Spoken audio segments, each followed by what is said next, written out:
Hello, everybody. Welcome to another exciting episode of Jimmy's Jambox. We're here. We're back at it again, and we're going to get on into it. But before we do, as always, please make sure to like, subscribe, push all the buttons, do all the things. You know, I don't know where they are, but you do, and I trust you. With that being said, here's a quick word from our sponsors.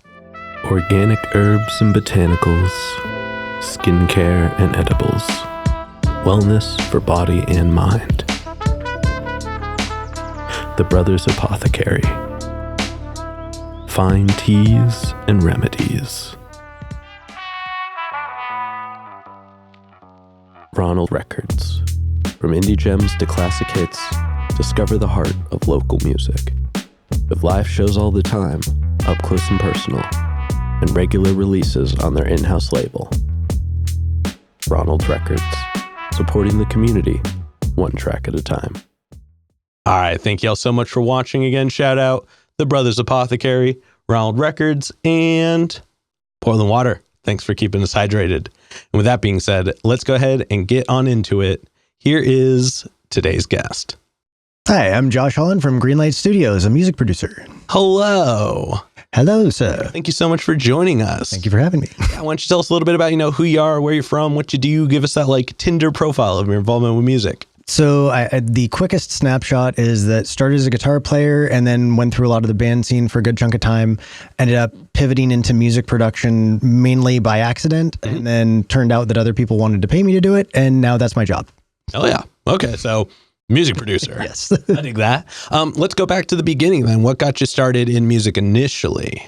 So I would say that there were probably two main pivot points. One was when I was a little kid and I loved music, but I didn't play it. And so I ended up, this will date my age here, but I had a Commodore 64, which they had what was called a SID player, and you could program music into it. Mm-hmm. And even though I knew nothing about music, I bought Guns N' Roses' Appetite for Destruction tab book. Okay. And started programming it in there. And even though I wasn't technically a musician, then it just was fun for me. Mm-hmm. And then I think the actual pivot point was, strangely enough, I wasn't a huge Nirvana fan at the time, but when Kurt Cobain killed himself, I think there was something about the effect that had on people and how much that music really does a lot for all of us. Mm-hmm. And so that was kind of the spark where I was like, well, if I really want to do things that do something to change the world, I may not be able to always change the world, but if I change the things that are what people are into, that by process goes out into the world. And so I think that was kind of it's the hindsight that you think about after the fact, but I think that was around where it really kicked in for me. Okay. And then as far as getting into guitar went, was anybody else in your house musical and inspired you to want to do that, or were you just guitar is cool? So funny thing was that my dad and my uncle both had guitars, but they barely ever played them. It was just kind of there. And I didn't really know of much of a musical background in my family. I found out later that quite a few people play piano and there's all that. Mm-hmm. But I just did. It was literally after Kurt Cobain's suicide, I ended up basically just borrowing the guitar and learning Come As You Are. Mm-hmm. And once I started doing that, I was like, okay, I totally suck, but I can see why this could be fun. Yeah. Eventually. Okay. And then once you got a little more comfortable on guitar, what was the first band experience like? The band experiences were pretty tough because I had quite a few people I worked with and I loved working with them, but at that age, we couldn't get a full band. Gotcha. We were either missing a singer or missing a drummer or missing both. And so we practiced all the time, but we couldn't play shows because we never had a full band. Didn't have enough stuff, and it wasn't back in a time when backing tracks were available or accepted. No, it was even pretty much before they were really available, but even once we got to the band part of it, it still wasn't accepted yet. Yeah, very much so. But that was the day where if you saw one person on stage with backing track and everyone would be like, I'm going to go next door. Yeah. This is when we go and get all the drinks and come back for the next one. Yes. Yeah. All right. Now, before we get into more of what you do now, I do have a couple foundation questions I like to check in with everybody on. Absolutely. This first one is one we ask early. It's one we ask often, and it's definitely a crowd favorite. What was the first album you ever bought with your own money? Oh, so many. The first, I'm trying to think back to what was actually my money. Mm-hmm. If I was going to take a stab at which one was actually my money, it would probably be Guns N' Roses' Use Your Illusion 1 and 2. Okay.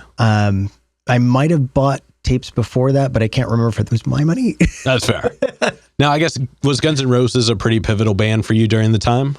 Funny enough, it was. So I ended up getting into, like, I didn't get into playing yet, but when I was young, I was like, my first concert was 12, and it was Metallica, Guns N' Roses. Okay. And it was the time frame when Metallica's Black Album came out, and Guns N' Roses had been doing like User Illusion stuff. So the combination of that, was really kind of where what was starting that, and then probably Faith No More is the Real Thing. That was given to me, but that never left my tape player. Yeah.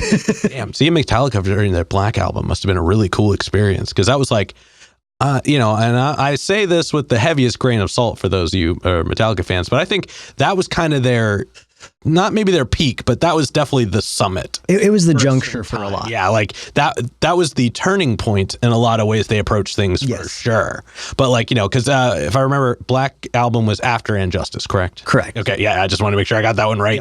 Yep. And like, Justice was a quality album. Like, there was a lot of stuff. I love the music. I still haven't heard the bass, but I mean, that, I know there's a whole other realm for that. But like, just, that was a certain time. But like, I imagine when they were touring for that album, they were still probably like the most powerful they had ever really been. I saw Metallica quite a few times in the time frame before I played music, because I didn't start till I was 14. So that was 12 when I saw them. I saw them then, and then I saw them probably through Reloaded. Okay. Was when I saw them the most. I actually did see them again a couple of years ago, and they still have high energy. Like, they're like, I would say for the fact that they're the age they are and they're still doing what they're doing at the level they're doing. For sure. But to your point, the Black Album was, like, if I remember right, don't quote me on it, but I believe what I had heard was the reason the Black Album was the pivotal point was that they got Bob Rock because they had heard essentially, it was Motley Crue. And they were like, Motley Crue sounds heavier than us. That's not okay. And I remember watching that interview going, I could get that. If you're supposed to be the big metal band and the hair band is the one that's more metal than your band, that would be a good reason to go, okay, let's trust this guy. Let's do what he says. Yeah. And to the point is that's when they blew up. And I've always been interested in how, like, especially because I know that you have a lot of that rock and metal stuff also in there.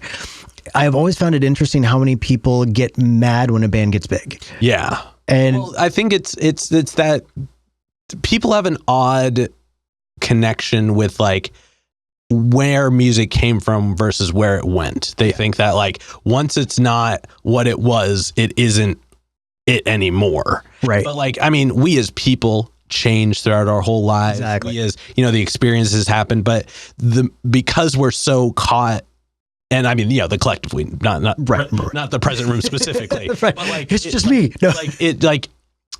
There is just this attachment to an album in a way that it doesn't move linearly day by day. It stays the way it is. It attaches to moments and times. So when people put out new music, suddenly the music has to move in a direction. And some people love it, some people don't. I don't know if you're a fan of In Flames at all, but they are a great example of, like, their music spans some bizarre gambit within their genre. Like, they don't go from, like, the heavier stuff to, like, pop to, like, country or anything like that. That's, you just got to go to Mr. Bungle for that. Oh yeah.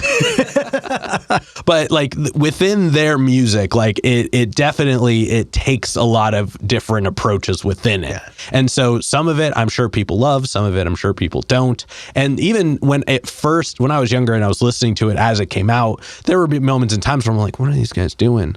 But now I go back and I listen to the whole catalog as like a collective work as an adult, and I'm like, oh, I get it now. Well, because we grow. Yeah. And that, and just, life kind of happens for us all. So I think that there's a lot. And now, that being said, I can't say I'm the biggest fan of current Metallica.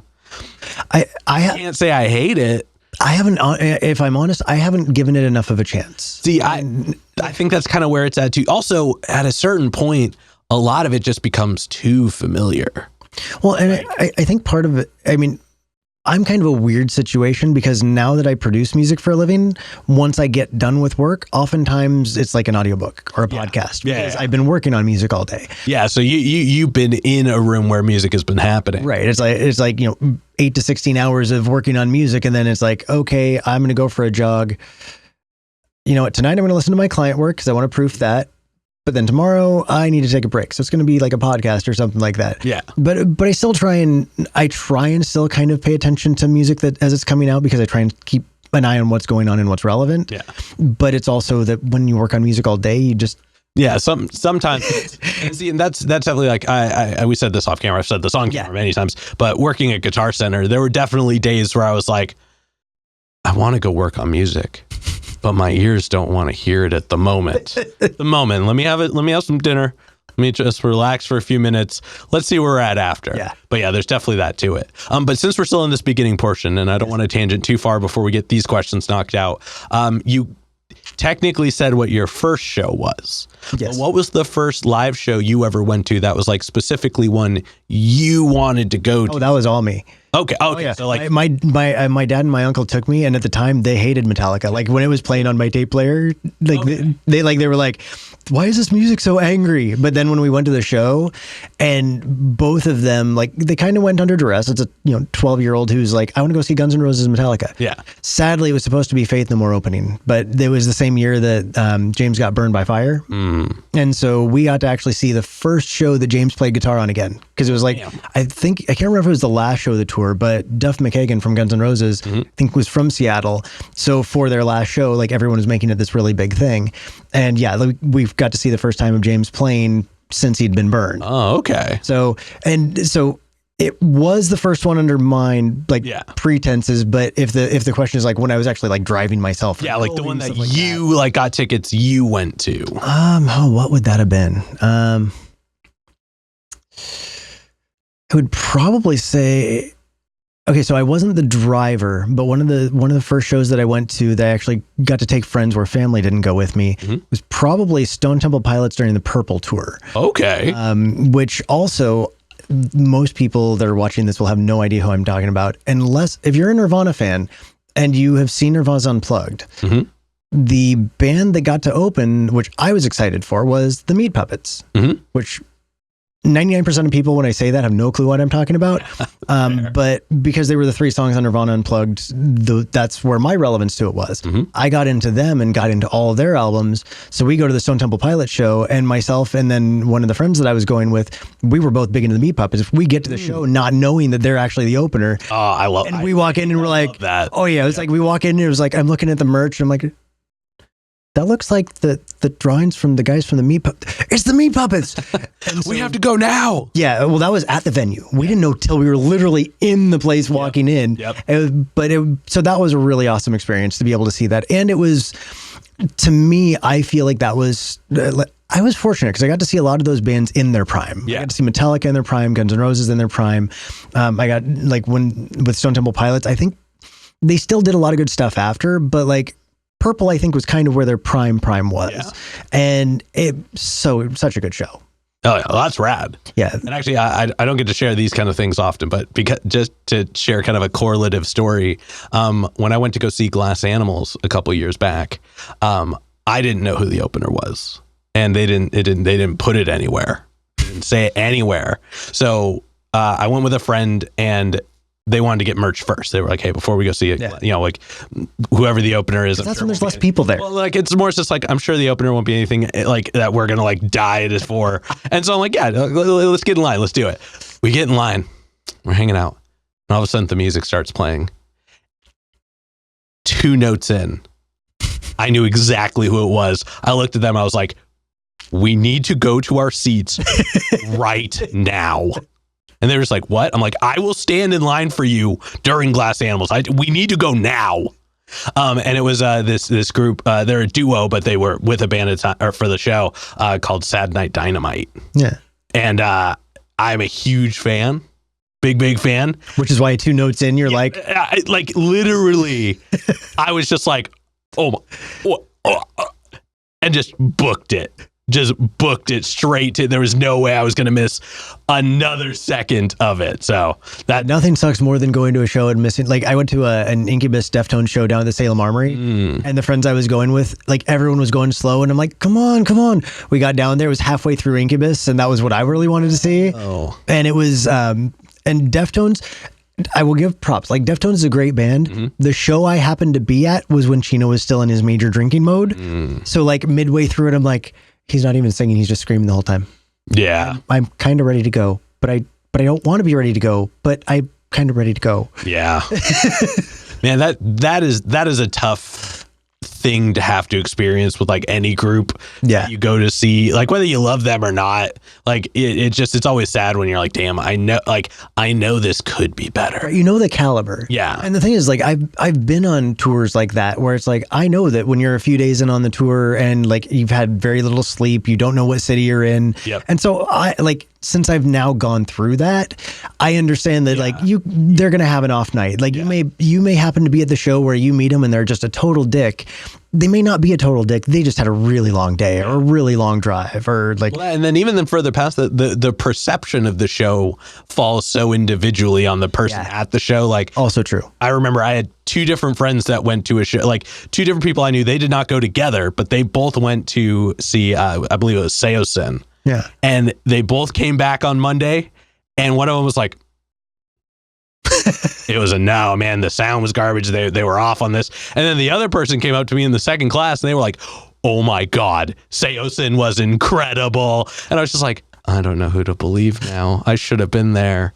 But that's neither here nor there. I feel like we're tangent. So really funny, really quick side tangent. So I was telling you about kind of like I'd gone to some engineering summits where I'd gotten to like meet a lot of the high level engineers and stuff.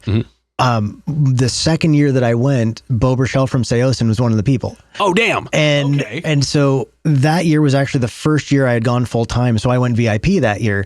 And in VIP that year, you got to get a mix critique. And so I actually had Bo Burchell doing mix critique on one of my songs. Oh, damn.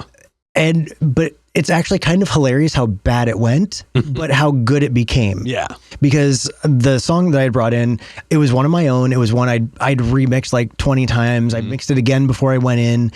And so we go in and he first thing he said is like, okay, so I don't want to be rude and I'm not trying to be mean. I'm just telling you what I hear. And I was like, no, that's totally fine. And so he starts listing off the stuff that he's hearing in it. And so I'm just like writing notes and just like, I'm here to learn. I don't care. Yeah. And he's like, and to give props, like maybe it wasn't you, maybe the band gave you notes about this and that. And I was like, no, this is all. It was me. Yeah. I was like, I wanted to come here with no excuse. Yeah. I didn't want to be able to be, it's their fault. Like this is all me. The fault lies with me. And he just like, looks at me. He's like, that took balls. Yeah. And I was like, I'm here to grow. Yeah. Like, I'm not here to like, I don't care if you rip me apart. And so the best part was right after we get done, I catch him on the way out. We start chatting for a few and he's like, I'm so sorry. I'm like, no. Like, I'll take any thoughts. That's why I'm here. Yeah. And that was actually where I learned about, because you've been Guitar Center, so SonarWorks for room correction. Because I actually had a bunch of room treatment stuff, but I still had a problem with my center was just slightly filtering and a problem. So my center channel was gone. So everything was being affected by what I was hearing. So that moment was actually where everything started to convert over. And then he and I got to hang out in the bar and chat for like the next half hour. So hell yeah. I got myself ripped to shreds for a few, but then I got to hang out with the people and get to know them. Hey, it's worth it. Sometimes you got to break it down to build it back up. Exactly. Yeah. Hell yeah. Well, thank you for sharing that. So sorry for the side tangent. You're all good. Now, before we officially get into you in the present day, this is the last question I have in the beginning bit. Do you have a defining moment where you decided you wanted to take this like more seriously? I think I developed the passion enough as a guitar player because I was playing like 8 to 16 hours a day, just running scales. Like I'd take my guitar to school. Like I was one of the ones who took it, actually played it, not just took it to be cool, but actually I'd sit in the corner and practice. You were just like, hey guys, Wonderwall. Right. But I would say that like, honestly, the place where I knew for sure that this is what I wanted to do was not music related. It was when my recording studio flooded. Because that was back in 2010. I woke up to like 3 inches of water in the downstairs and I basically had to take two and a half years off to gut it back to studs and concrete and rebuild it with my off time. Damn, 3 inches of water and 2 years off would be 2 really good band names.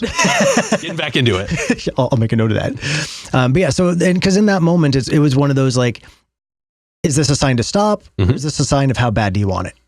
And for me, like, I mean, how many times do we all get that question every day? Yeah. And for me, I always tend to lean on the whole, like, well, how bad do I want it? Yeah. And that was where I decided, well, if I'm going to go through with this, it's going to be a lot of work, but when I'm done, it's going to be a studio. It's not just going to be a basement. Yeah. You literally get the opportunity to build it from the ground up.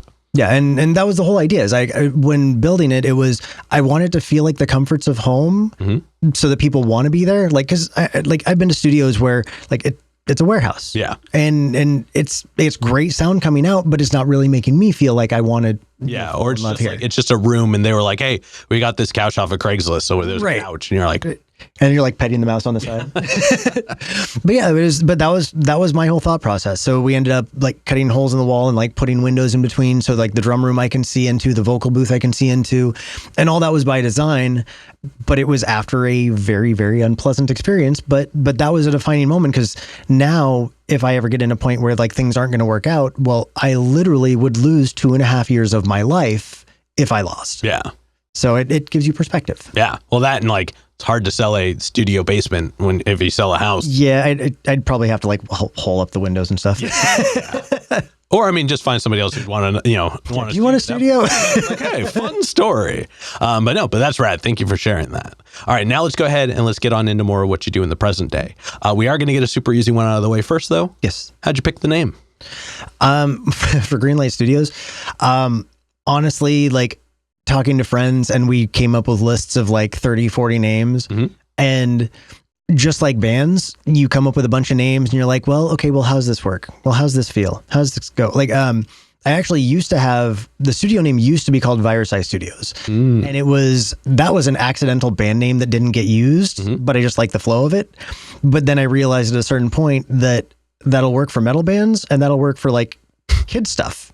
But if I'm recording like I recorded a Christian band, that's not really something they're going to want to put on there. No. And so then I went back through, rehashed it through, and then as totally cheesy as it is, it ended up being like, well, it's where you want to go when you get the green light.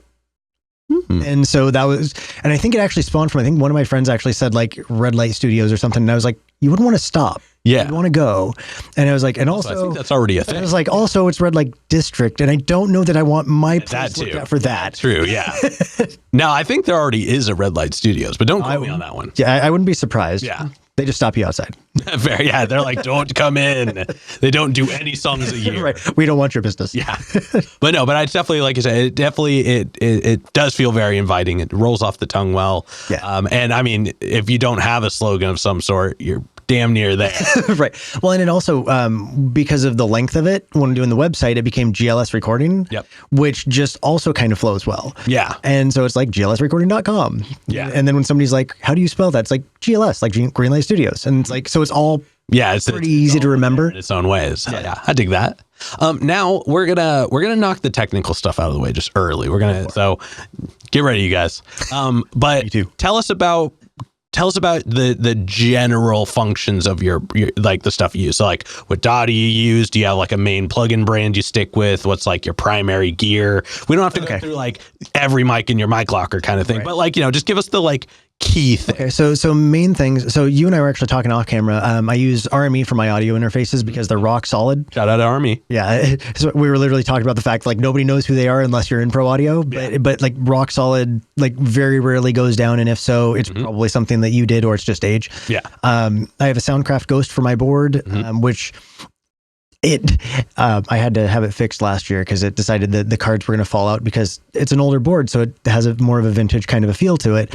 Not like old vintage, but just like used to work at microphones. So my drum kit, I pretty much have like D112. I have Sennheiser 421s. Right now, I'm using AKG 414s for my overheads. Okay. I was using those for room mics and using Octava 012s for the overheads. And then I kind of decided to change to see large diaphragm versus the small diaphragm because it's just a different sound. Yeah. So I'm kind of like every once in a while, kind of like we were talking about rearranging the room and stuff like that periodically in the studio. Every once in a while, I'll swap the mics out and just try different stuff. One of the things that's actually been interesting this last couple of years, I have a Mesa Boogie dual rectifier that I use that I've had been using for all my guitar stuff.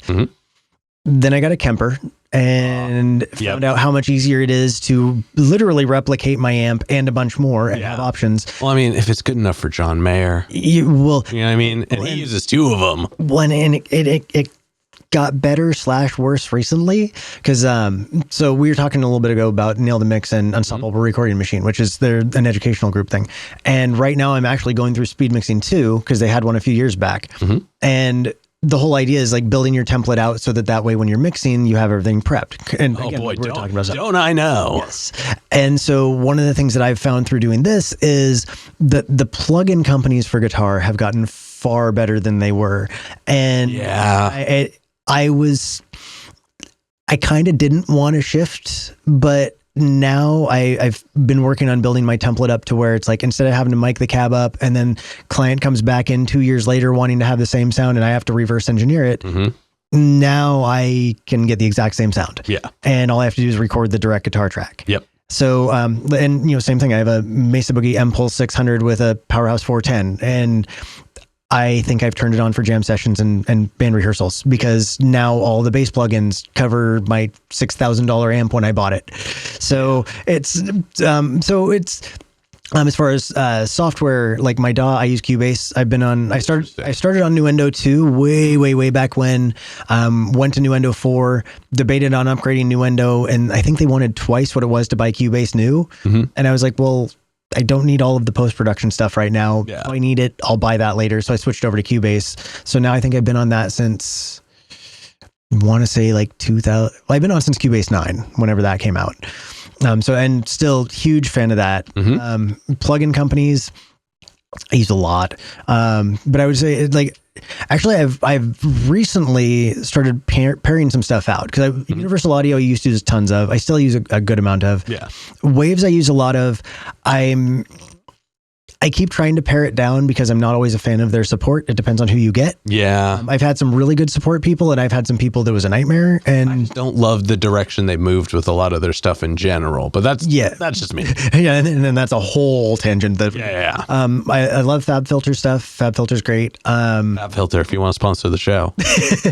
Let's see. Like companies like, is it Oak Sound with like Soothe, stuff like that? Like it's single plugin, but like majorly important plugin to own. One of the big, man, and believe me, every day I debate if I want to pull the trigger and go for Soothe, but I can't justify for this. So I've not used this plugin, but there's one by Baby Audio called Smooth Operator. I'm that I've heard. Okay, because I'm familiar. I had somebody tell me that was pretty close to the equivalent. Somebody made a Max for Live version of it as well that worked pretty nice. I just don't run into a lot of resonance issues. Yeah. So it's just not vocals doesn't have quite the same thing because you don't have that steady tone going the whole time. Yeah. So it's just like and usually two people aren't talking over each other to the point where it's clashing. So I just can't. But unless it's a bad interview. Well, I mean, it can be a good one too. But that it's one of those things where it's like it's not even like my voice and another person's voice. There's usually enough room in the room to where it doesn't really cause a lot of issues. But it's just that and the distressor plugin. I want them so bad because I love them as plugins. I have a pair of distressors, but I would love to get a pair. I would love to get 5 actual LA2As and never have to use the plugin versions of them again. But in the realm of what I do for the show, it's so much more than what I do for music. So it'd be so overkill. Justifying distressor plugins for spoken word just seems so one thing silly. So funny enough, this is one of the places that I'm mixed on subscriptions. Like there's things I like of them of benefit because it gives a lot more access. Yeah. But I also don't like the fact that I've spent tens of thousands of dollars in plugins and then they ask me to subscribe anyway. Yeah. So that's my beef. But I will say, because I have the Slate VMS for microphone, which we were kind of talking earlier, like if I'm having a vocalist come in, I used to have to try him on 6 mics. Now I can just let's go. Just put them on that. Yeah. And it's worked nearly flawlessly. I think I've had like one or two people where it was like, okay, I'm going to try a different mic, but usually. Mind if I ask, have you ever tried to use the VMS as a way to like model for the mics you have and then later switch it out for the real mic? I haven't, but the main reason, so the philosophy that, I can't remember who it was that told me this, but basically the philosophy I use is that, do I like the sound? Yes or no? Yeah. Like I didn't have, and we kind of touched on this earlier, like when I got the microphones that I got for my studio, I like my first buy of microphones is, you're totally going to laugh at. I didn't know what to buy. And so at the time I was a guitar player and playing a lot of Steve Vai. I'm not sure if you're familiar. I'm very familiar. So I was playing a lot of Steve Vai stuff, and I had his Passion and Warfare tablature book. And in that, he actually tells what his studio gear was. Interesting. So that's why I have AKG 414s. That's why I have a Roland Jazz Chorus. Like there's a lot of the things that I bought very specifically because I was like, if it's good enough for Steve Vai, it's good enough for me. Yeah. And so, but because of that, I didn't really branch out and try 200 different microphones because I just didn't have the access. Yeah. And so I just got good at the ones that I had. So I couldn't tell you if my actual 414 or the model of the 414 sound close because I've never stopped to try and do them back to forth because I don't really. Yeah, I guess at a certain point, it's not really a necessity. I was more just curious if you were like, oh, cool, now that I know this sounds good, let me go grab the actual one. Yeah. Just like plug it in. I mean, honestly, a lot of it, I tried to get the Slate ML2s to be able to use for instrument stuff. I heard that I was the anomaly, but I had like 3 of them go faulty. And I think I bought 6. And so I've paired most of them back off of the kit. Yeah. My ML1 has been rock solid, so no complaints there. And most of the ML2s were fine. But like I actually had a session where one of my ML2s was an overhead and I just bought it and it slowly died during recording a band's album. And so I had to, and I take full responsibility because I had set up I was recording a friend's album and helping them out and I was getting paid for it, but it was one of those where I'm kind of helping a friend too. Yeah. But because it's a friend and they don't listen to you as a professional. And so I said, come in prepared, give me like tracks to be able to check it with, all the type of stuff. And the way they ended up wanting to do it was just to track the drums with no other instruments. The drummer knew it solidly and the other player was throwing him off. And so we did that, but I have nothing to gauge it off of. Yeah. I don't know if it sounds good. Your drums sound great. You're a great drummer. Yeah. I can't tell past that. And so we ended up in this position where I kind of checked out on the recording because I was making sure it was recording, but I wasn't like super eyeballing it because I was like, nobody's listening to me anyway. I'm just kind of frustrated. Yeah. And I take ownership. It was my fault, not theirs. So we ended up having to retake the entire album again because the overhead was slow. It wasn't like just it stopped working. It was like just getting quieter and quieter. That's why I didn't notice, is that as we went song to song, I didn't keep looking. I checked at the first couple songs, everything was looking good. And then by song 3 of like 9 or 10, and I'm like, there's no overhead.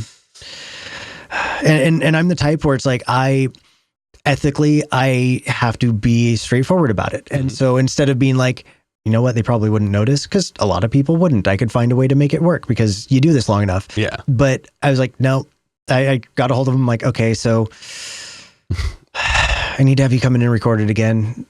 I'm sorry. And unfortunately we're good friends. So he was like, that's fine. We'll come back in and do it. So, but it was just one of those where it's like, so that's why I don't use the ML2s so much, is that I probably just got unlucky because when I was talking to my guy, he was like, I haven't really heard that much. And I'm like, oh, yeah.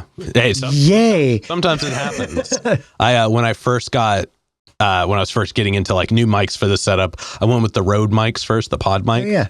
And first of all, I did not love how they sound. A lot of people work with them great, did not enjoy it. And then on one of them, I went to go unplug my XLR cable from this brand new microphone I had just bought a few days before, and the XLR portion of the mic came with it.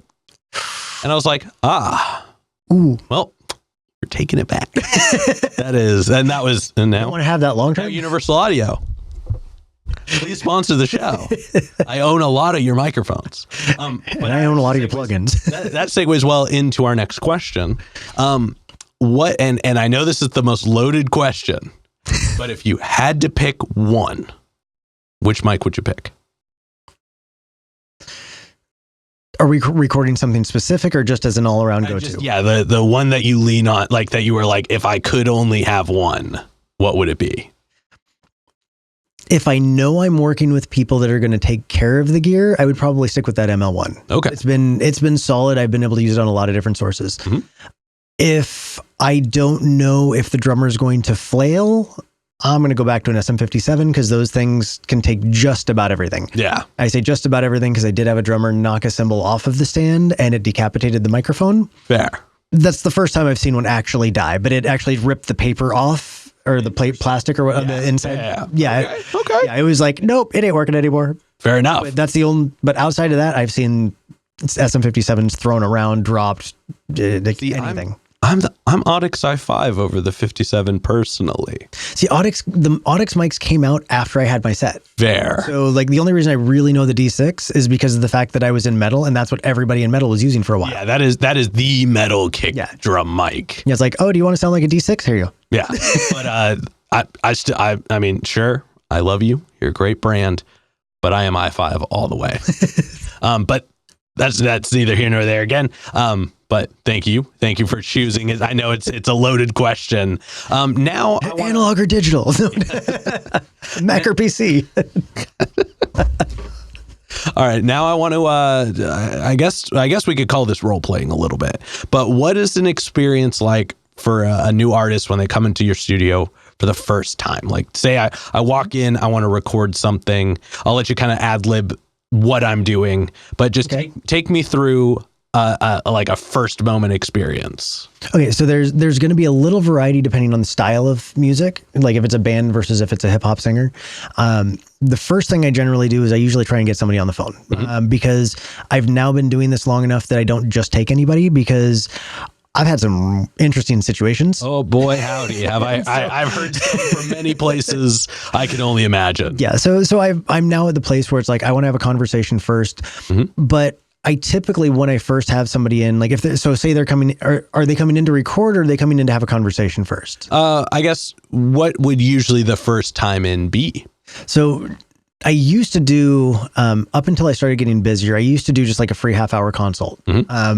The reason I stopped doing that is a lot of people didn't show up. And if you're not going to show up and it's free, eventually that's just a money sink. Yeah. So now it's like, I will typically do a conversation on the phone, just try and make sure that the feel is right, make sure somebody doesn't give a weird vibe. I'm not really judgy, but when you have a lot of gear, you don't want to just guess. Yeah. So you want to at least get a feel.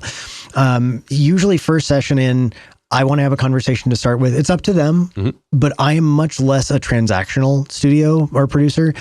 I like to meet people. I like to know where they're coming from. I like to get a little bit more of their story. I want to know, like, what's your goal with this? Where are you trying to go? Because one of the best ways I heard it described is that being a music producer. So you're familiar with Star Wars? Okay, this is not mine, but this is the best way I ever heard it put. The problem with a lot of people that do music producing is that they think they're Luke. They think they're the hero of the story. And being in that position, and yes, we do a lot of the work that crafts the artist, that there's not a total inaccuracy to that. But the reality is that to anybody else in society, the artist is the hero. And therefore, the artist is Luke. That means we are Obi-Wan. Yep. Our job is to guide you. So what I'll do is at the beginning, I'll say, where are you trying to go? So let's say, I'll use kind of a random example, but it'll make it easy sense. So say you're doing a style that's kind of a punk project. Is it pop punk or is it traditional punk? Okay. Because if it's pop punk, you want it more polished. You want to play your instruments well. You want to, like, pop punk is supposed to be the nicer, like, cleaned up version of punk, like punk going to prom. And if you're doing punk, like, you'll probably tune the guitars, most likely. Yeah. Like, you're not probably going to grit at the drums. Like, you're going to be a little bit more loose about stuff. So, and so if we take that and we run that through its course, what I'm going to be doing as we go is if all of a sudden the guy's like, okay, I want it to be more like a more like real punk. Okay, well, you don't want to use samples. That means your drummer has to hit the drums harder. Yeah. Well, okay. Now your drummer's not hitting the drums hard. So I have to use samples or he has to hit harder. Yeah. Like those are the only two. So I'm the one that's going to kind of lead the way. But if somebody starts going down the other way, I don't try and tell them they're wrong. Because again, you're the artist. I want to know where you want to go. But I will challenge it because it's like, are we pivoting? If we're pivoting, totally cool. Yeah. But if you're just going on a tangent off to the side, I want to make sure, because if you're paying me here, I want you to value the time here. And I don't want you to, after the fact, be like, well, we spent a half hour talking about this thing that wasn't really really relevant. So I try and keep it in the right lines. I also want to make sure that people are enjoying the time. So I'm not one of those like, that take sucked, do it again. Like I'm the one where it's like, okay, that was a decent take, but this part, here's the problem that I'm hearing with it. Like or like a common one. Like, so especially common with hip hop. I can hear that you're reading your lyrics. Like I'm not feeling it yet. Yeah. Actually, a really hilarious example. One of my R&B artists, and he was singing like that song where it's like, you know, like singing to your lady kind of a thing. Yeah. And he's singing it, and he's got a great voice. And I'm listening to it, and I'm like, I'm just not feeling the emotion that you're portraying in the words. And he's like, well, what do you mean? Like, what could I do? And so I'm sitting there thinking, I was like, call her up. So I took this a step farther because I was an introvert as a kid. I've become an extrovert as an adult, kind of a necessity with my job. And so I was like, hang on a second, I'll be right over. So I go over to the vocal booth, I open the door, and I look over at him, and I put my hand on his shoulder, and I kind of lean in. I'm like, how would you sing it if she was right here? And he just like kind of looks at me funny. He's like, oh, I was like, yeah, like, if you're singing this to her, sing it to her. Don't sing it from your head. Sing it like she's sitting next to you or laying next to you in bed. Like tell the story. You know, if it's somebody who's singing a song about like they're in love and then they just went through a breakup, we're going to probably have to talk for an hour or two beforehand because we can force it through, but you aren't getting a good take. Yeah. Or I can be your therapist for an hour or two, get you into a better place. We're laughing and joking. Then we'll go do the song. Then we'll be fine. So for me, it's very much an individualized kind of a thing, but it does have a formula, I guess. Yeah. Okay. Well, thank you for going through that. Now to wrap up the middle portion, I have two questions. Sorry, I added one in before this last one. But you know, you've been doing this for, you know, on paper about what, 20 years, give or take? I would say, depending on what you want to classify, I've been recording on like a 4-track as a kid since probably 94 or 95. Okay. And then I got digital, went to the Roland VS880s in 97. And then I went computer probably around 2002. Okay. So, I mean, you've been doing this for a long time, and as Greenlight Studios, you know, it's been a chunk of time as well. Yes. What are some of the highlight moments? What are some of the ones that are like special to you? I mean, there's a lot, and there's a couple of different directions of this. So one, I will say, just like the shirt you're wearing, Lyrazone, I've been working together for probably 5 years, I think. And when he first came to me, he was a horrorcore rapper. And then as we started working on stuff, and he liked that I did rock and metal type stuff, and we slowly started converting it, and now it's become to where it's now more new metal. And it's been fun because the original process was he'd have somebody develop a beat, and then I'd take that and then rock and metal it up. Yeah. But we kept getting like these kind of like half-assed done beats, and he's paying them, then paying me. And I was like, why don't you just find an arbitrary beat on YouTube, write to that, we'll strip it out, and then I'll just rewrite underneath it. And he was like, okay, let's see how that goes. And so that's now our process, is that I just have him find something that inspires him enough to actually come up with the lyrics.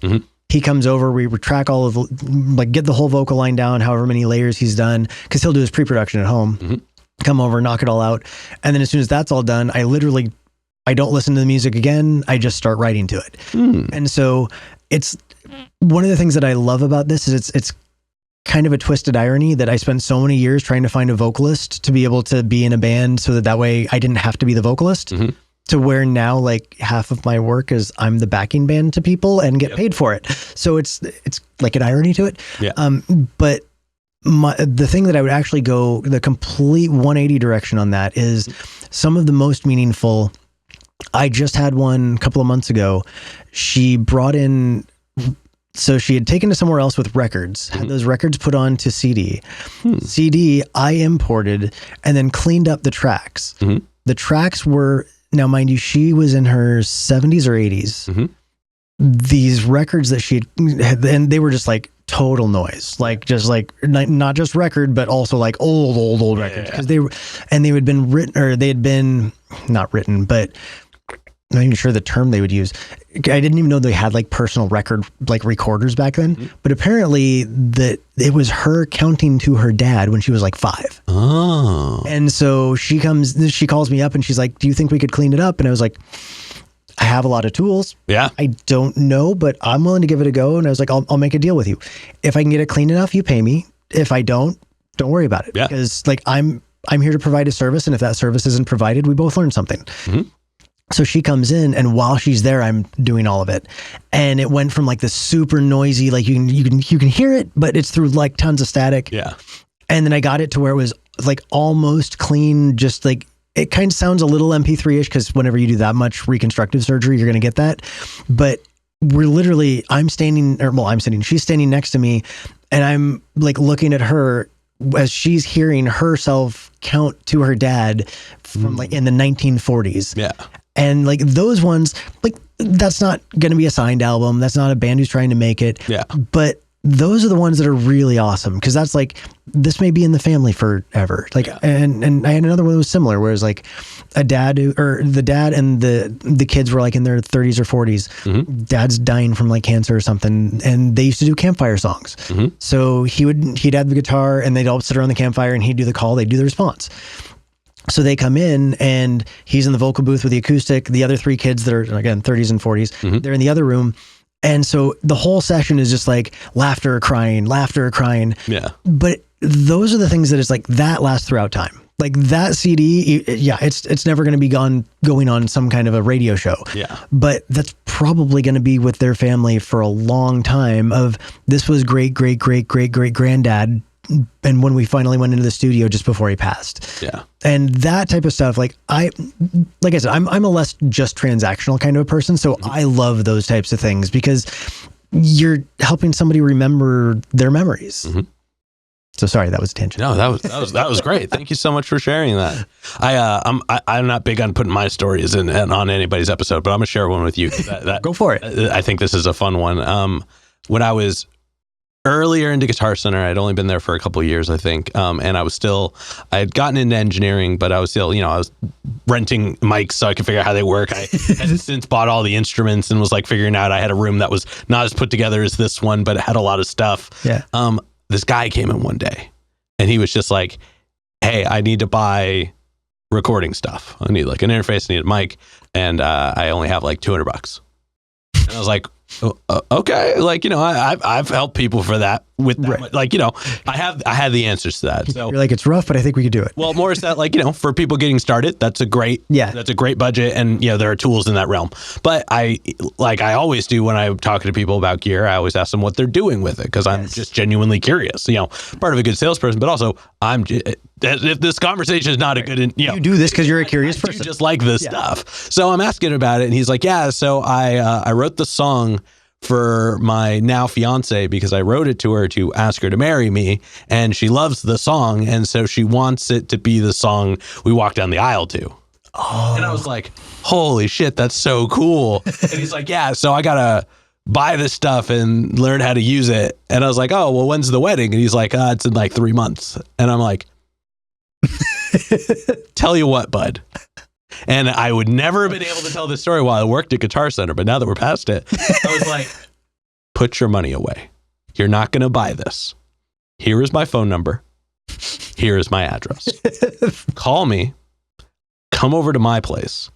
I will record you, and we will get it figured out. So he showed up a few days later, and I didn't realize he had never recorded himself. Ever. Oh, those are totally green. History of ever. So the first session very much came out, okay, play through the song. And he like kind of got through the parts. I'm like, all right, you have homework now. You are going to come back in 1 week, and you're going to play me the whole song. And so he came back, he did, and like we chopped it up, and they walked down the aisle to it. That's awesome. Yeah. It was and again, same as you said, it's not going to be a chart topping song. I don't think it ever made it onto a physical media other than the one burnt CD I gave it. You know what I mean? Like it just.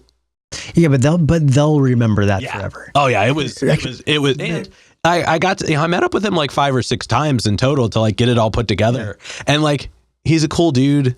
Like, she sounded like I never got to meet her, but she sounded really special. It was nice to be allowed to have an impact on what was supposed to be a really important moment. Right. Well, you become a part of their story. Yeah. Which is a very unique thing. Actually, may I share one more really short one? So one of the early ones, I had just gotten Melodyne. So it was like, yes. And so and nowadays I usually mainly use Very Audio and Cubase, but at the time Melodyne had just done direct node access. So it was like the whole cream of the crop thing.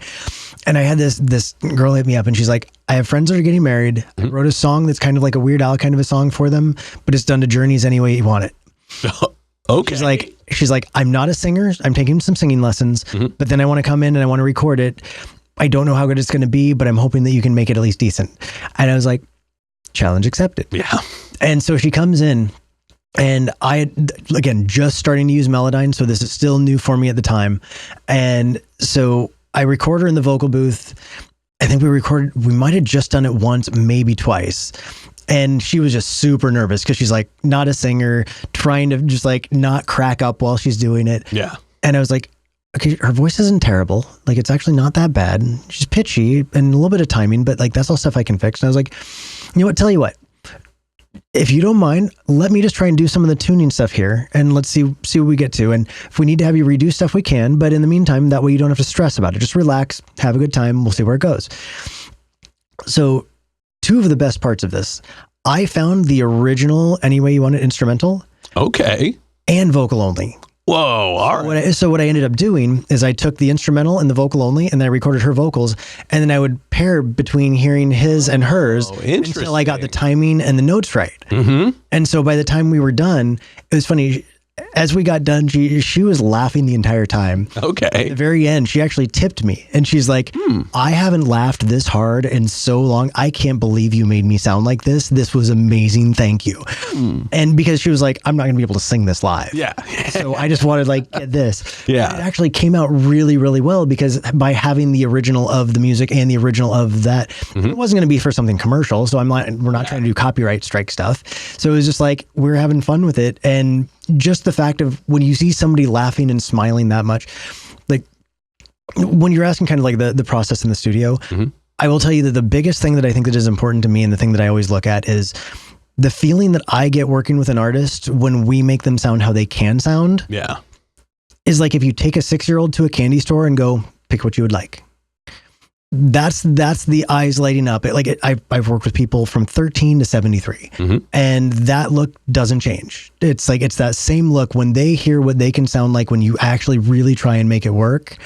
There are very few things that I have found that have had that feeling, which goes back to the whole, like, you know, how music does all these things for us and what got me into it. Hell yeah. Well, sorry for the tangent. No, you're all good. And actually that segues well into the last question in this middle bit. Yes. We've talked a lot about, you know, the music, your experiences, the actions, the reactions, but when it's just you and music one-on-one, what does music give back to you?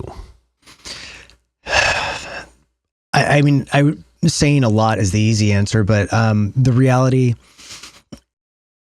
I think there's a lot of different things that it does. I mean, number one is it's an outlet. Yeah. Like, I know that by nature, I tend to be, I know I could tend to be a neurotic person if it was not reined in. And so I have learned a lot of tricks and techniques to rein that in, to not be as neurotic. And music is one of those, because music, I can be as neurotic as I want. Like I can, like if I'm going through and doing drum editing, I'm super focused and I'm in the moment of exactly what's going on. I'm also kind of a unique case of it because I actually play guitar, I play bass, I play drums, I sing, I do my own music. So I produce other people and I get that feeling of helping others, but I also don't have my own music die inside of me. Yeah. Because when I first got going into it, the reason I played other instruments wasn't to be like, I can do this better than other. I never cared. It was like, I want what's up here to be able to be something I don't have to explain to somebody. So I don't want to explain to the drummer how to play the part. I want to be able to go, can you try this thing? Can I borrow the sticks for a moment? Yeah. Like, not to step on toes, but just like it's easier to communicate. It's easier than, can you do that boom, boom, tap, tap, boom, boom, tap thing? And so for me, it's by getting to where I worked really hard at each of those instruments, the amount of focus that it takes to do those things gives a lot back. Because like, I'm sure you've been doing this for over 600 episodes now, and you've also done production stuff. When we were talking about the iterations that you've gone through in doing the podcast, if you go back and listen to something that you did a couple years ago. Oh, episode 1. It's still available on Spotify. Yeah. And I'll bet that right now, this is a guess, but I would bet that if you listen back, there's part of you that's going to be like, I remember this and have some good memories. And there's another part going, oh, but I could have done so much better if I knew what I knew now. I leave it there to tell people it's really bad. Yeah. It's really bad. It's no. It's really bad. Like, I can tell you all the reasons it's really bad, but that's why I leave it. Yeah. Like, I specifically leave it there because even though it's really bad, I never stopped. Like, literally, I've missed very few days in the real world of the show. I started at technically I started on a Thursday, so I started at 2 days a week for the first week I did it, but then the following week when Monday came around, 5 days a week from the get. So you've been busy. Yeah, so I leave it there because it is really cool to go and like let somebody else hear. I tell everybody, like anybody who comes in here, if they bring it up, I'm like, you can go here. Yeah. The very first attempt. But for how bad it is, I never stopped doing it. Well, and that's part of the point, though. Yeah. I mean, like, there's Ed Sheeran. There's a video of him. I can't remember which show it was on, but he actually pulls out his phone and plays one of his old songs to showcase, like, no, it is not just talent. It is work. Hey, that one music video from Post Malone that's like really bad is there as well.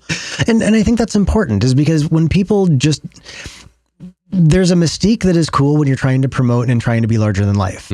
But we're now in a society that has become so much of that. It's nice to see behind the curtain and remember that most, I would say almost all, but we'll stick with most. It's not luck. No. Like, most prodigies didn't just get good. It's like Tiger Woods had a club in his hand at 2 before he was even walking. Like, the prodigies just got started earlier, and their 10,000 hours were before we even knew what we were doing. Yeah. But I guess, but back to the question of like what it does for me is that back when being a kid, and I think that most people can resonate with this, is that being a kid, when whatever the outside world was doing that sucked, you throw your headphones on, just lay there and listen to it, or sit there and listen to it. And for me, with what I do now, to me, a song isn't finished until I have the feeling like when I was a kid listening to that song. Like I just had an artist in last week where he actually wants to stay anonymous because he just wants to do it for fun, but he's so good. I've asked him if I can share it, but just keeping him anonymous. And he's like, that's fine. I just don't want the rest that goes with it. He's like, I'm just doing this for fun. And to me, a lot of those, like, when I was working with him, just goosebumps just went right up my arm as we were getting done with the mix. And I literally looked at him. I'm like, see, I'm not bullshitting you. Like, this is real. And that's, I think, the thing that I like is that you feel like music is something that there is, when done right, has a lot of emotion to it. And for me, that's always my goal, is I want the music to give that emotion, because that's how I kind of have that relationship with music, is that I give my time to produce the music to give that feeling. Yeah. And so it's kind of a symbiotic relationship. And I feel like I need to do my job for it to do its job. Oh yeah. I love that. Thank you so much for sharing that. All right. Now we're going to go ahead and we're going to move on to this next portion, which is all hypothetical questions. But we're running a little long, and so for the viewers at home, for sticking through at this point, we're not gonna lightning round this one, but we're gonna kind of run kind of shortened answers. And these are all just brevity is not my strength. Many people know this. Well, and these are all just kind of the questions are all made up, so the answers are allowed to be as well. Okay. But this first one is pretty straightforward. If you could work with any one person, the only requirement is they have to be alive. Who would you want to work with? I mean, there's a laundry list that I could say, but I would probably say, if I'm just going straight to one, probably Jerry Cantrell from Alice in Chains. Okay. When it came to music writing and style and playing, the thing I love about his style, number one, is their harmony style in Alice in Chains was something that at the time was unique, and I think still isn't done a ton. Yeah. But those that know it and hear it, it's you recognize it instantly. But also is his guitar playing. because his guitar playing was extremely bluesy, extremely soulful. It wasn't just how fast can I play. He can play fast, but that's not the point. The point is the melody. The point is the emotion. The point is like he uses a talk box specifically so that it gets a more vocal quality to it. In fact, so much that when my wah pedal died, I was talking to a friend of mine, and I was like, there's so many wah pedals now, I don't even know what kind of wah pedal to get. And he's like, well, what do you listen to and what are you trying to emulate? And I was like, well, I mean, Jerry Cantrell's my favorite sound. He's like, well, why don't you get the Jerry Cantrell wah? I'm like, I didn't know there was one. There's a lot of signature wahs now. Yeah. But also, as a talkbox player, you should have just got a talkbox. Well, I had one, and then I let somebody borrow it, and then it never showed up again. It is such a one-trick pony that it's like... I guess I use it with synthesizer, so it's a little bit different. Oh, yeah. Yeah, that's... Yeah, but eventually I will get one again because there's a few covers that I want to do that will require it, but it's not in the forefront, it's in the background. Fair. Well, I may or may not have two here. So buy your own tube, you can use one. Right. Yeah, but I would say, Jerry Cantrell is probably the top of my list. I could list other ones, but I'll keep it in the lightning round kind of fashion. Fair enough. And then for this next one, it kind of attaches to that first question. Who's a local artist that you're aware of that you haven't gotten to connect with yet, but you would like to? I mean, being totally honest, I haven't been back in the local scene in a little while, so I'm not as familiar with the ones that are currently going. So I don't really have a good answer for that one. But my honest answer would be is that artists that actually have a passion for what they do.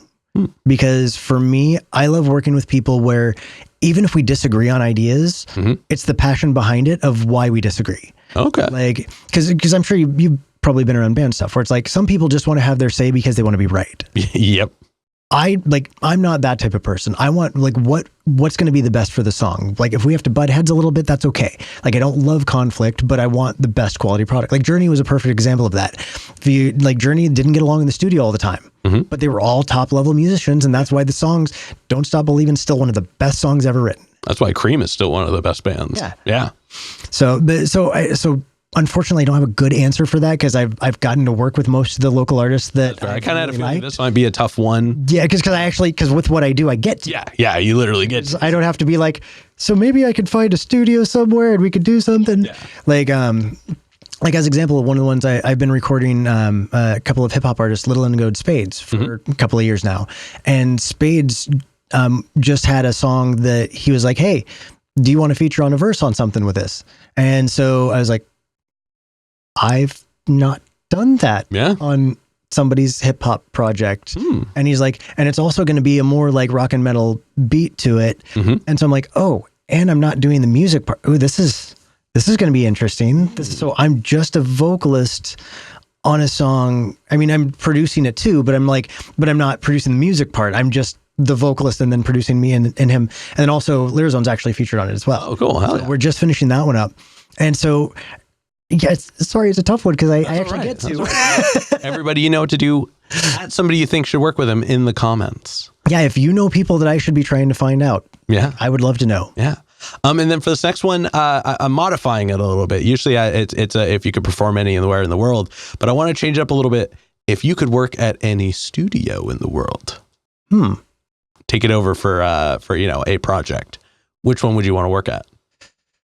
I've been in a few really good ones. So there's kind of a trick question in this, unfortunately. So back to I use Cubase. Most of the pro high-end places are going to use Pro Tools because let's just say for the sake of this, okay, yeah, you would be able to use it to its full capacity. Okay, so I would say, honestly, because the one that I actually have experience being in, one of the people that I met at one of my engineering summits is a guy named Kane Churko. He works with like Five Finger Death Punch, Papa Roach, a bunch of those.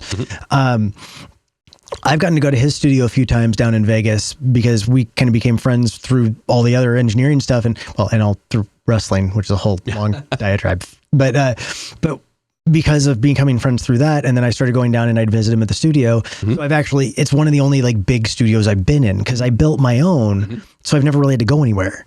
Well, I mean, of all the studios that you have knowledge of, I've heard a lot of good about Energy. I don't know a lot about it, but I know a lot of people have talked really highly about it. And I would also say, and this would maybe not even just like the working part, but working with, I don't know if you're familiar with Chris Crum at Interlace Audio. He's been in the local scene and Rise Record stuff forever. And just, he does immaculate work on the stuff that he does. And so that would also be a place where it's like, I don't know how the studio is, but I know him as a producer is amazing. Okay. So those would probably be the top ones. Cause because at the Hideaway, which is the one with Kane in Las Vegas with Kevin and Kane Churko, and that place is gorgeous. Like when touring that, like they have a huge room with a piano in it. Like when their warehouse has all of the stuff so that way you can actually be able to like, which kind of drum would you like? Yeah. And it's like, which kind of mic would you like? Which year? Yeah. And so having those kinds of options, but I also, because of that whole like being neurotic, I would probably have too many options. So I'd probably spend more time being like, I don't know, just grab something. Fair enough. Okay. Hell yeah. All right. And then to wrap up the hypothetical questions. Yes. If you could get one more album from anybody, they could be alive, they could be dead, they could not put out an album in 100 years, they could have put out an album yesterday. Who would you want an album from? I mean, honestly, I would say there's probably two main ones, but one that I can easily say hands down is Faith No More. Okay. Faith No More, I have been a fan of since I found out about them during the Real Thing album. And even in the albums that took a while to grow on me, because there were a couple albums that came out where I'm like, I don't know. Yeah. But then after it grew on me, I'm like, okay, you win. Maybe I just didn't like the mix. The songs are good, or whatever the case was. But like even when they took 20 years off and they came out with Sol Invictus, and it was still Faith No More, like 20 years apart. Like all these different experiences in life, they come back together and they do an album. And does it sound different? Yes, but every album of theirs did. But that album was still a great album. And for a group of people that haven't played together in 20 years to come back and be able to give you a product that is like they never stopped. Yeah. Like there are a few things I find more impressive than that. And my close second would be, I don't know if you've ever heard of the band Chunk No Captain Chunk. Oh, no, I haven't. They are... So I found them because Joey Sturgis mixed them originally, and when I was doing Nail the Mix, they were one of the ones that was one of the mixes that you could do. Oh, gotcha. And so when I first signed up and I was going through and seeing, well, what else is here? And I found them.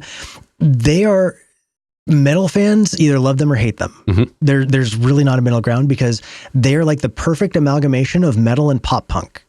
Okay. So you'll have like these pop punk vocals that are like all melodic and singing, and then these super heavy parts. And the thing I loved about it, and the reason that it's, I think the reason that I love their stuff so much is because I am a very big metal fan, but I'm a positive person. Okay. And metal, depending on what your mood is, what's going on in life, is not always the most, like sometimes it's good for catharsis, but sometimes it just doesn't help. But when you have a band that is a metal band that still, even if the lyrics are not always going to be upbeat, it still feels upbeat. Yeah. It still helps. And so when I was kind of getting back into working on rock and metal again a couple of years back, their album Gone Are the Good Days came out, and it was perfectly timed. So like everything I was going through at the time, I wanted to get back into metal, but I was kind of depressed with some stuff going on. And then that album came out and I'm like, it's like a happy metal album. This is like the gateway, the gateway album basically to get back in. So I know that's kind of giving two answers. I apologize. That's all right. But yeah, but Faith No More, hands down, they're just almost every time they do something, it's gold anyway. But Chunk No Captain Chunk is probably one of my current favorite bands. Oh yeah. Well, thank you for sharing. All right. With that being said, we're going to go ahead and start wrapping this up. Usually I say, what can we look forward to between, or in the next 6 months, but I imagine your stuff is a little more like, hey, I've got these projects coming out this month. So let's just segue to this next bit. Want to have you look straight at your camera, tell everybody how they can find you. Okay. So, you can find me, on Instagram. It's GLS Josh is my personal one, or GLS Recording is the studio one. I think one of those is also the same on TikTok. I forget which one I have. Greenlight Studios PNW on YouTube. And let's see, what else do I have in there? When you're the everything of self-employment, you have to track a lot of things. But basically, you can look up glsrecording.com. If you are a metal band, joshua-holland.com is the more metal-specific website for that as well. And if you're looking to do music, whatever the style, I probably worked on something in it. Oh, yeah. And then any other plugs, any other shout outs, anybody else you want to put on while you're on here? It's the ones I know I'm working on right now that are coming around. Like we have a new Lyrazone song that we're working on. Like I was talking, Little Lane to Go in Spades. We've got those working. My own personal band, which is all me, is called All But Denied. So the really quick sidestep is I struggle releasing my own music like like when somebody who's in construction is working on a remodel of the house, because I'm always like, but I should be working on my clients. But I finally hit the point where it's like, my dad ended up having some medical stuff happen earlier in the year and came very close to losing him. And he's been one of my biggest supporters when it came to my music, like even when I was in my low points. Yeah. So for me at that point, him not hearing my music finally come together, that hit pretty hard. So I'm actually starting to take my own music more seriously again, because I want him to be able to see that before something else happens. Yeah. So that is also something to look forward to. I have, so All But Denied is also something that you can check out. It's on Spotify and such. There are currently 3 songs there. 1 that is all me, 2 that have features from friends of mine. And yeah, basically those are the places to find. All right. Now, with that being said, I've got one last question to go. But before we do, I'm going to steal the camera for just a second. How dare you? As always, y'all, please make sure to like, subscribe, push all the buttons, do all the things. You know, I don't know where they are, but you do, and I trust you. And one more shout out to the Brothers Apothecary, Ronald Records, and Portland Water. Thanks for keeping us hydrated. And with that being said, the final question. And this is entirely up to your interpretation. Okay. But what is an album you feel is more on the obscure side? It's a bit of a deep cut. It's one not a lot of people would know, but it's one you think everybody should know.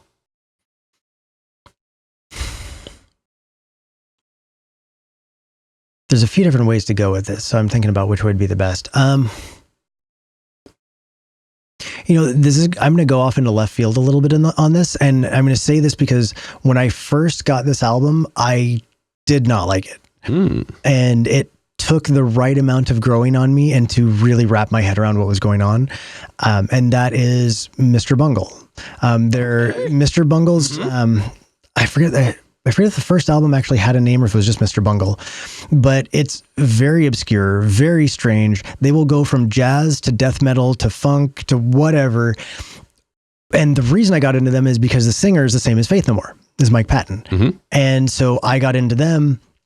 And again, I was not a fan to start with.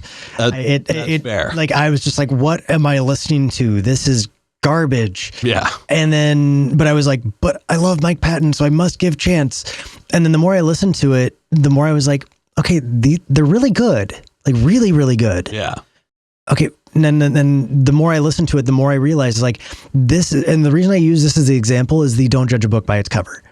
Because it is so strange. And on the first listen, you're like, I've never heard anything like this. Yeah. And why would anybody want to do this? But then the more you listen to it, the more you're like, in order to do this requires a certain level of both insanity and genius. Yeah. And especially when you see them live, because like they'll go from like literally playing guitar and then grab like the trumpet or trombone, start playing live. And so that was one of those where I think that everybody is going to have a love-hate relationship with it. It's usually one or the other really fast, but I would say it's worth giving it some time to let it stew, because that's what happens when you let people just run wild and that are actually really good at what they do. Even if you don't like it, it's nice to be able to appreciate something that's well done. Yeah. Hell yeah. That is definitely a super solid rec. And you nailed it with the description of that. All right. But with that being said, we're going to go ahead and wrap this up. Thank you so much for joining us. It's been a pleasure. Thank you for having me. Yeah. And this has been another exciting episode of Jimmy's Jambox. I'm Jimmy. I'm Josh from Greenlight Studios. And we're signing off. Later, y'all. That's a wrap. This is not a podcast. This is a show.